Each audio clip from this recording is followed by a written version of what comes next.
Last video में जो question मैंने आपको करने के लिए दिया था उसका जो करेक्ट आंसर था वो ऑप्शन सी था, यानी कि 2। और देखो ये कौन से 2 वर्ड्स थे? एक आपका बनेगा NODE नोड और दूसरा बनेगा DONE डन। इन दोनों का कोई ना कोई मीनिंग होता है और यही हमारे आंसर थे, मतलब सी ऑप्शन जो था वो करेक्ट था। आज के वीडियो में जो 10 क्वेश्चंस हम करने वाले हैं वो हैं तो मैथमेटिक्स के, लेकिन उन्हें रीजनिंग में पूछा जाता है। तो आज के सेट को आप लगाकर देखो कि कितने क्वेश्चंस आपसे बन रहे हैं और आसानी से बन रहे हैं। साथ ही साथ मैं आपको सिखाऊंगा कि उन्हें किस तरह से सॉल्व करना चाहिए। और फाइनली मुझे कमेंट करके बताना कि आज के टेस्ट में आपका स्कोर क्या रहा।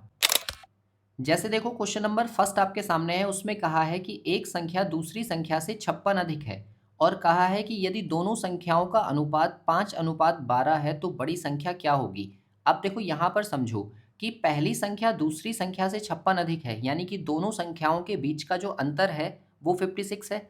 इसका मतलब ये है कि 5 में और 12 में आप ये देखो कितने का अंतर है, तो आप कहोगे 7 यूनिट का अंतर है और यही 7 यूनिट मुझे 56 के बराबर दिए हैं। तो पूछा क्या है? बड़ी संख्या।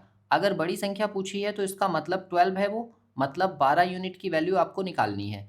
तो आप क्या काम करोगे? 56 को डिवाइड कर दो 7 से और मल्टीप्लाई कर दो 12 से। तो 7 से कट जाएगा 8 बार, 7 अट्ठे 56 और 8 की गुणा कर देंगे 12 से, तो 12 अट्ठे 96, यानी कि 96 जो होगा वो इस क्वेश्चन का करेक्ट आंसर होगा, मतलब बी ऑप्शन सही है। इसके बाद देखिए क्वेश्चन नंबर सेकंड को। तो सेकंड में कहा गया है आपसे कि एक्स वाई जेड और डब्ल्यू चार क्रमागत विषम संख्याएं हैं जिनका औसत आपको दिया है 54।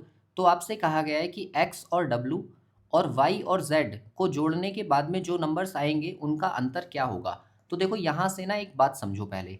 यहाँ पर ये कहा गया है कि चार क्रमागत विषम संख्याएं हैं। अब विषम संख्याएं अगर आपको माननी होंगी तो आप मानोगे एक एक्स, दूसरी x+2, फिर x+4 और फिर x+6, ये चारों नंबर्स होंगे। अब हमसे ये कहा गया है कि पहले वाले को आप कैपिटल X मानो, दूसरे को कैपिटल Y, तीसरे को Z और चौथे को W। अगर हम यहाँ से x प्लस डब्ल्यू निकालें, यानी कि इसको और इसको प्लस करें, तो हमें क्या मिलेगा? x+6, यानी कि 2x+6 हो जाएगा ये, ठीक है।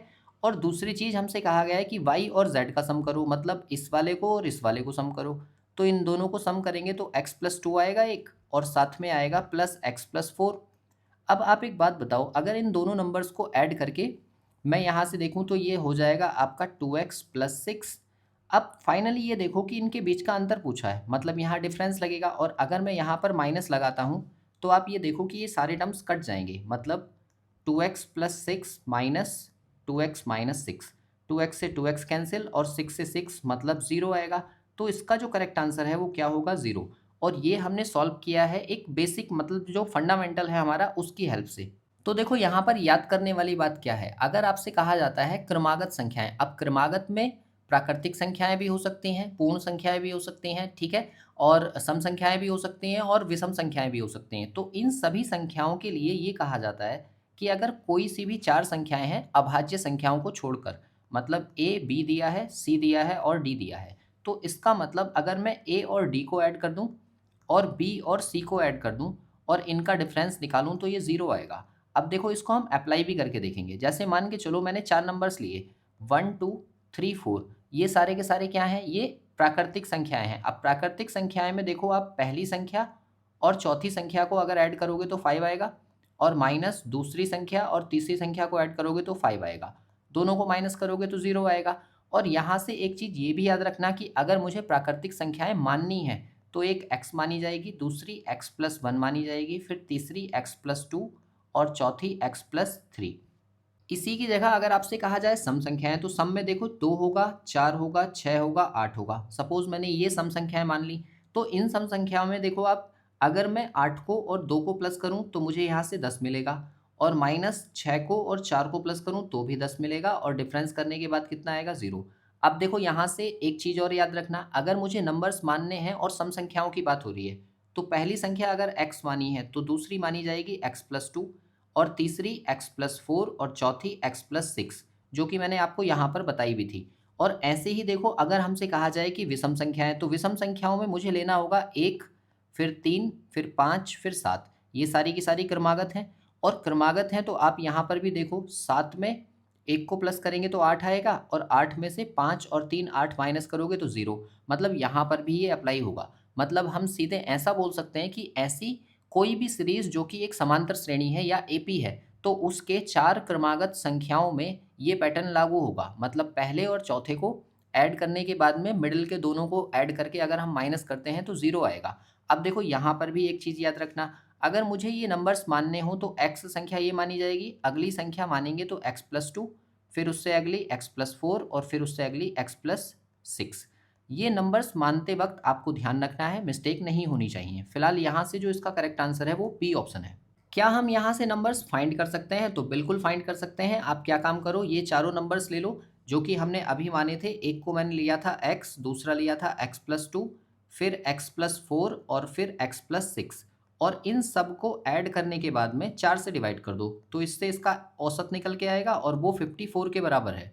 इस एक्सप्रेशन को अगर मैं सॉल्व करूं तो देखो यहाँ से कितने x हैं, 1 2 3 4, 4x हैं यानी कि 4x हो जाएगा, और प्लस 6 4 10 और 2 12, यहाँ से 12 आ गया, अपॉन में 4 है और इक्वल्स टू में 54 है। अब देखो ऊपर से मैं 4 कॉमन ले सकता हूँ। अगर मैंने ऊपर से 4 कॉमन लिया तो यहाँ से बन जाएगा 4x+3 और अपॉन में कितना आएगा 4, इक्वल्स टू कितना हो जाएगा 54। अब यहाँ से देखो इस वाले 4 से ये 4 कैंसिल आउट हो जाएगा, तो फाइनली बचेगा क्या, x इक्वल्स टू ये वाला जो 3 है उधर जाएगा तो 51 बचेगा। इसका मतलब पहला नंबर जो मैंने माना था वो माना था 51, तो x की वैल्यू 51 होगी, और फिर उसमें 2 प्लस कर देंगे तो 53, 4 प्लस कर देंगे तो 55, और फिर उससे अगला 57। ये 4 नंबर्स थे। आप चाहें तो चारों नंबर्स कैलकुलेट भी कर सकते हैं, और चाहें तो ये जो बेसिक मैंने आपको बताया है इसकी हेल्प से भी इसे सॉल्व कर सकते हैं। इसके बाद देखिए क्वेश्चन नंबर 3 को, तो उसमें कहा है कि एक पर्स में केवल 2 रुपए के और 5 रुपए के सिक्के हैं। मतलब 2 रुपए के सिक्के हैं और 5 रुपए के सिक्के हैं। यदि सिक्कों की कुल संख्या 18 है।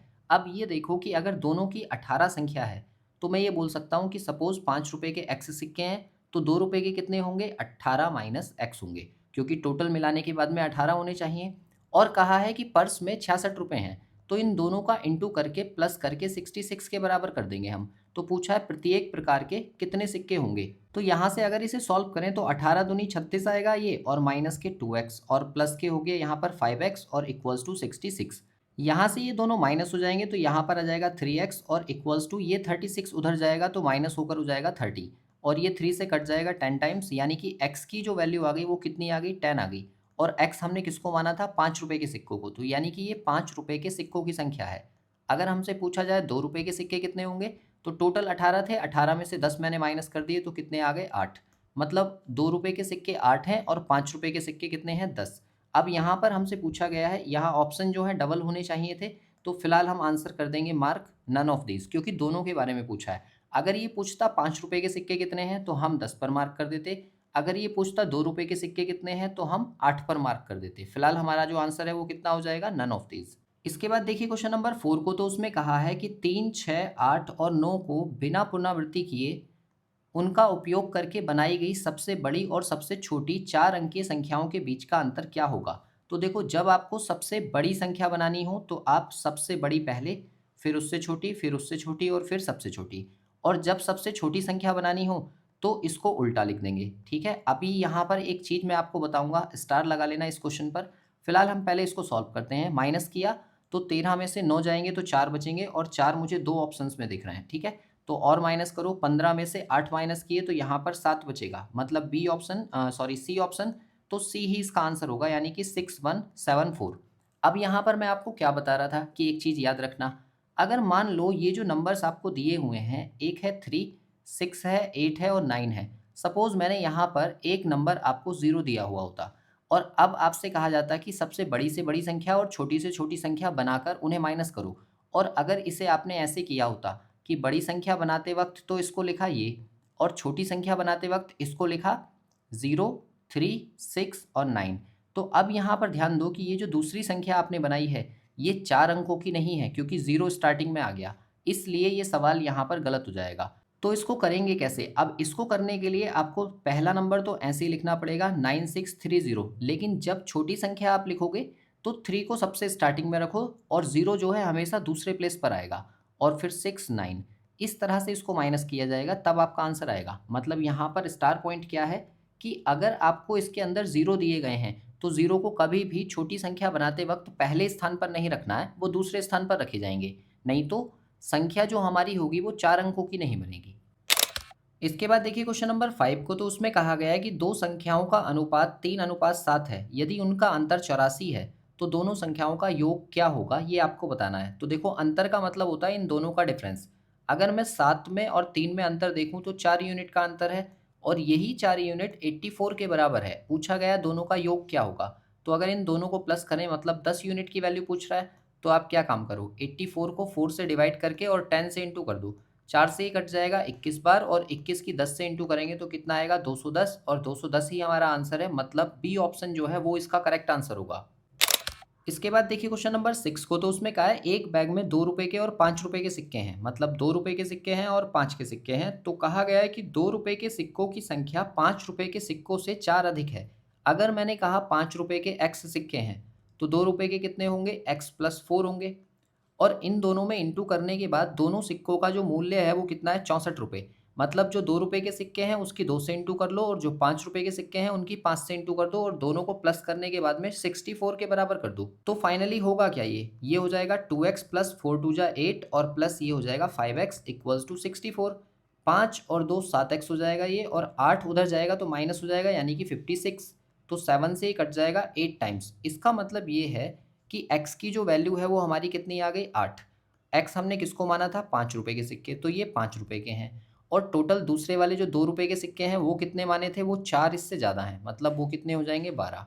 यानी कि 2 रुपए के सिक्कों की संख्या हो जाएगी 12। तो हमारा जो आंसर है वो ऑप्शन ए जो है वो करेक्ट हो जाएगा कि 8 और 12 इसका आंसर है।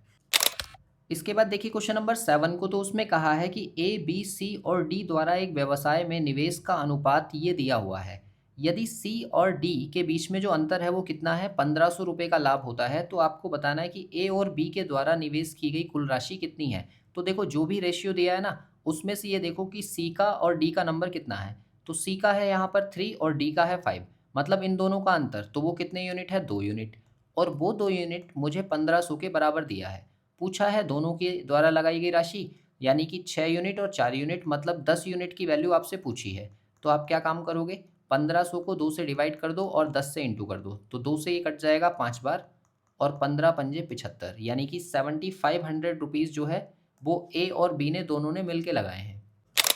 इसके बाद देखिए क्वेश्चन नंबर 8 को, तो उसमें कहा है यदि किसी संख्या का 2/3। अब देखो यहाँ से ना एक चीज़ याद रखना, या तो आपसे कहा जाए 2/3, ठीक है, या आपसे कहा जाए 1/4, ठीक, ये भी याद रखना, या फिर आपसे कहा जाए 3/4, ठीक है, ये सारे के सारे वर्ड्स आते हैं, या फिर आपसे कहा जाए आधा। तो ये इससे कंफ्यूज मत होना। 2/3 का मतलब है 2/3, 1/4 का मतलब है 1/4, 3/4 का मतलब है 3/4, और आधे का मतलब है 1/2। तो अगर आप इसको सॉल्व कर रहे हैं तो यहाँ कहा गया है कि एक संख्या, अगर मैं इसे x से सॉल्व करूँ तो x का कितना, 2/3, और कितने के बराबर है ये, 7800 का 60%, यानी कि इंटू 60/100। अब ये देखो कि 2 जीरो से 2 जीरो कट जाएंगे, तो यहाँ से आप x की वैल्यू फाइंड कर लो, 780 और इंटू 6 इंटू 3 और अपॉन 2। 2 से ही कट जाएगा 3 टाइम्स, यानी कि ये हो जाएगा आपका 780 इंटू 3×3 = 9।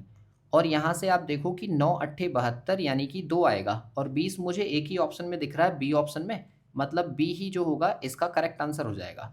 और चाहो तो आप इसे बिना एक्स माने भी कर सकते हो। सबसे पहले क्या काम करना पड़ेगा, 7800 का हमें 60% निकालना पड़ेगा। तो ये कितना हो जाएगा हमारे पास, 2 जीरो कटकर 780 इंटू 6। और ये वाली जो वैल्यू है ये किसके बराबर है, 2/3। 2/3 का मतलब ये है कि ये जो ऊपर है ये 2 यूनिट की वैल्यू दी है, तो आपसे पूछा है 3 यूनिट की वैल्यू कितनी होगी, मतलब 780 इंटू 6। क्योंकि 2 है तो अपॉन में 2 आ जाएगा, और इंटू में 3 चला जाएगा, और यहाँ से सॉल्व करोगे तब भी आपका आंसर कितना आएगा, 7020। मतलब बी ऑप्शन ही जो है इसका करेक्ट आंसर है। इसके बाद देखिए क्वेश्चन नंबर 9 को, तो उसमें कहा है कि आज जो है वो वरुण का जन्मदिन है। आज से 1 वर्ष बाद उसकी आयु 12 वर्ष पहले की आयु की 2 गुनी हो जाएगी।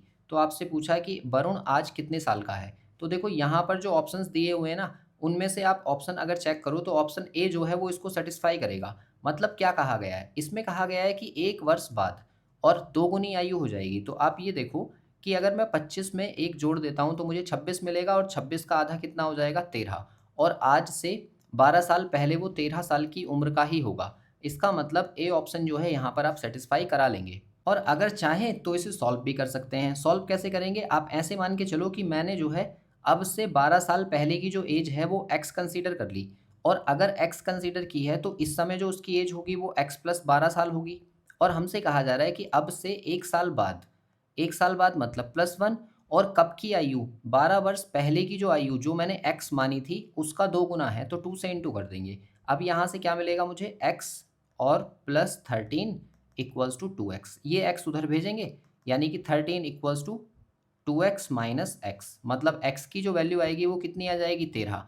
और ये जो है ये 12 साल पहले की एज है, मतलब इसमें अगर मैं 12 साल और जोड़ दूँ तो वर्तमान एज आ जाएगी जो कि 25 वर्ष होगी।